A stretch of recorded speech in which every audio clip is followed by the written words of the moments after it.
I'm Barack the Boxing Bully, and today I got one of the most devastating fighters in the sport today. Edgar Berlanga! Big power punch lands for Berlanga. I'm just looking forward to the future. Gets the knockout. He so desperately wanted. The Brooklyn Beast is back, baby! New York's own Edgar Berlanga. What's up, my brother? What's up, baby? How's everything, man? We got a lot of history together, so maybe I'm a little bit biased. I was looking at a video the other day of you and my son as kids training together. So what does it feel like now? You was already at the top, but you're headlining in your own city. How does that feel? I'm excited, man. You know, I'm back home. I haven't been back home fighting since 2023 when I headlined against Jason Quigley. And you know, and the whole world knows, you know, I'm a much bigger star now, more stardom power. You know, July 12th is gonna be something spectacular. It's gonna be superstar status for sure. A person like yourself, when they're flashy, when they fly, and when they talk a lot about, I'm knocking you out. You already know what time it is, man. I'm knocking this out. It leads fans to believe that you're not taking your opponent seriously. What do you say to that? You know, everybody knows, man. You know, I take every opponent serious. Every fight I train as if I'm fighting Canelo, you know what I'm saying? Like, this fight right now is like my Canelo fight. That's how serious I'm taking it. That's why I'm really going away for camp this time, you know, back to where I was at when I fought Canelo, you know, the training environment. I'm going back over there just so I could just, you know, put myself in a different environment and just lock in mentally, you know what I'm saying? And just live in those mountains, be by myself, Rocky style, just train and focus on this fight. You're taking Hamza serious, right?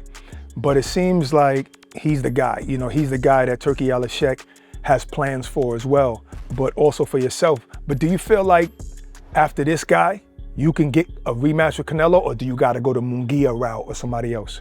Maybe we go to Munguia. I think that'll be a big fight. You know, I think me and Munguia is gonna be a mega fight.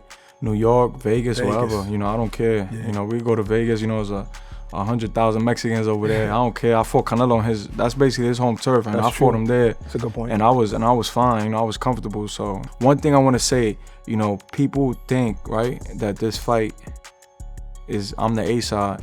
I'm really the B side, if you really think about it, right? Because Sheeraz that's Turkey's guy. You know, I know, no offense to Turkey or none, but I know he want his guy to win. You know what I'm saying? He want his guy to win so he could get that Canelo fight. That's gonna be the biggest fight for them in Saudi if, you know, he tries to come in and take me out. So, you know, I can't let that happen. Right now, my back is against the wall.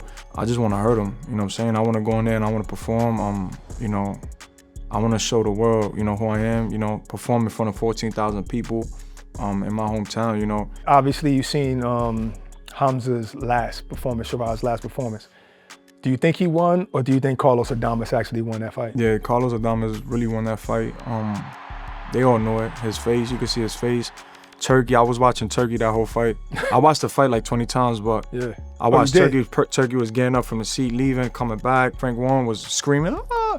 Right there. It was like, yeah. And then his coach knew he lost. I know that's why he fired his coach, because his coach knew he lost. And it's like, he showed it on national television, like, oh, like he knew, like, you got a gift, bro. There's a difference, right? Somebody giving you you fed with a silver spoon, right? You got, you know, one of the richest families from Saudi backing you up, you know, but we coming to take that because I got bigger things to do. I got a bigger fish to fry. I want that rematch with Canelo. So that's my main focus, you know what I'm saying? And with me, I came from the bottom, bro. Like, no promoter wanted to sign me. I always say no promoter wanted to sign me. Top Ranker wanted to sign me. Golden Boy wanted to sign me. PBC ain't want to sign. Nobody wanted to sign me. And you know I went 16 fights, first round knockout. Yes, sir. That's what listen, God's warriors, he never give them an easy path. Never. That's why I love it, because it's okay. I know me being main event, cool. It's not my show. I know it's not my show. They trying to make it a Sheeraz show, you know what I'm saying? So he could get that fight with Canelo. I know, but guess what? That path where I'm going is not gonna be easy, bro. I know it. Even when we beat this guy, my next opponent, it's not gonna be easy. That path, every path for me always been hard. It's never been a smooth route for me. It's always been bumps, bro, bumps. But I put my Lord and Savior Jesus Christ first.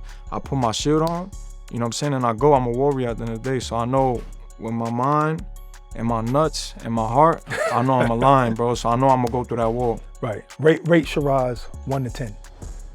He's a great fighter. I think for me, he's above a 10.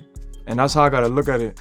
Cause that guy's gonna go in there at his best. He gonna go in there at his best. The best Sheeraz you ever seen in your life, he gonna be that night. You get what I'm saying? I'm his Canelo right now. Like, I'm his Canelo. So he gonna go in there, the best shape, the best, like, everything the best. So I gotta go in there and I gotta go in with the best. You feel me? Tell me how the fight goes down. Knockout. I'm going in there, I'm breaking him down. I know he's gonna try to box around and move around. He got Andy Lee in his corner, so he gonna try to move around, box, be patient, try to counter punch me. But that's not gonna happen. You know what I'm saying? He's gonna move around a lot, use his jab, and he's gonna try to land a big right hand or a big hook. You know what I'm saying? He got a good uppercut. Sometimes he throw out a left hook to the body, but you know, he's for me, he's very basic. You know what I'm saying? He's a very basic fighter. He doesn't do anything spectacular.